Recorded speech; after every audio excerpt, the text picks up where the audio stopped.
Hi, I'm Tiffany Simms, and I am all about helping humans live a healthy and balanced life. Today, we're going to dive into a topic that hits close to home: burnout. I know. Some leaders say burnout is just a buzzword, that just an excuse and it's not real. I'm here to acknowledge that it's real. In fact, burnout is your body's way of waving a red flag saying, hey, ding dong, things are not okay. We need to make a change.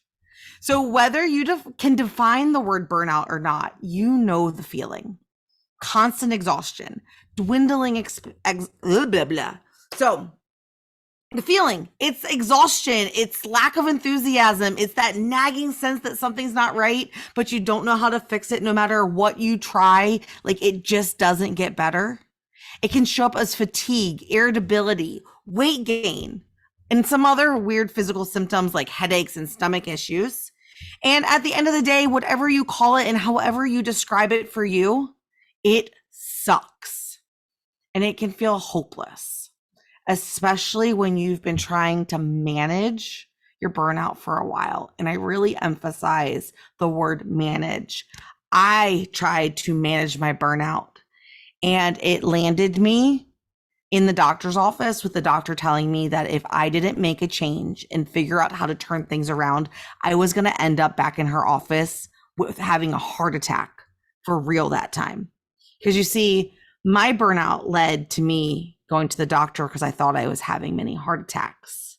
It felt like this elephant was sitting on my chest. Turns out that heart attacks and anxiety attacks from stress have very similar like features and symptoms.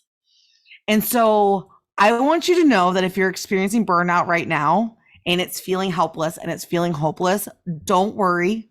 There's a way out, and you don't need to explode your whole life and upheave everything you've built over the last decade to break free.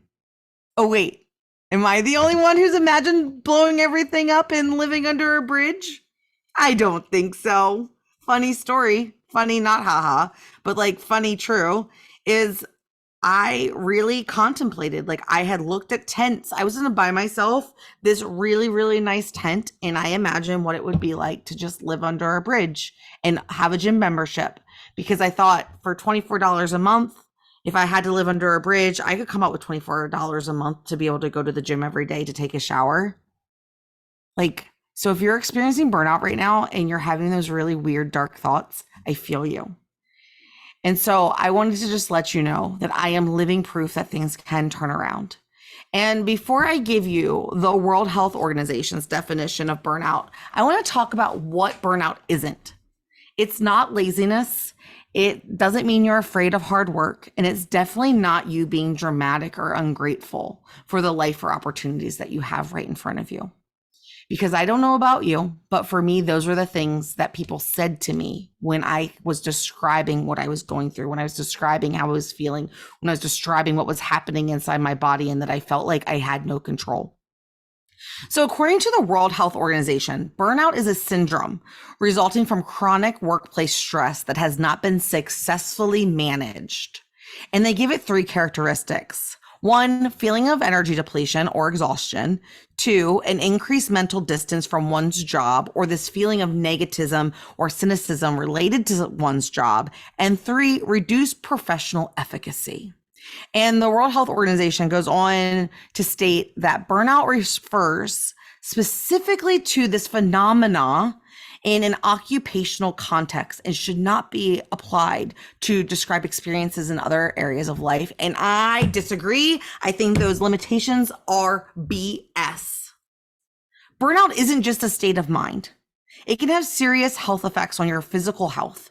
It can weaken your immune system, it can disrupt sleep, and it can lead to chronic conditions like heart disease. And I'm sorry, but I don't know about you, but there is not a human that I have ever met that can go to work and act like a robot and check the emotional parts of the rest of their life out. So to say that it only happens in the context of the workplace is absolute ludicrous to me. We need to stop treating the symptoms that we're experiencing like they are their own little individual islands. And we really, as a society, really need to push back and start treating the things that are happening to us as in just treating ourselves as this whole person. A lot of times doctors want to treat the symptoms instead of going and finding the cause of the symptom. And so we need to start looking at you as a whole person. And in my experience, burnouts exist when a person's health, relationships, and how they earn income are out of alignment. And the way to cure burnout is to get all three of those areas coming together and working in harmony. They've got to work with each other or it just doesn't work. You are always going to feel out of alignment. And when we're out of alignment, our body does these really weird things, and one of the things that it can lead to is burnout. So I'll get off my horse for a second, off my little podium. And if you are experiencing burnout, you're going to want to tune in this week. My goal over the next few days is to prevent you from hearing the words, if something doesn't change, you're going to have a heart attack, like for real, from your doctor, like I did. I've learned a lot since that day, and I'm going to share the secrets I've learned and the strategies my clients and I have used to overcome burnout and bring life back into our bodies. Because there is nothing worse than feeling like the world is holding your puppet strings. And it's time for you to feel alive again, my friend. So if you're going to recover from burnout, where do you start? Well, for starters, you need to take control of your health. And that doesn't mean you need to get skinny, you need to get fit, all of those things.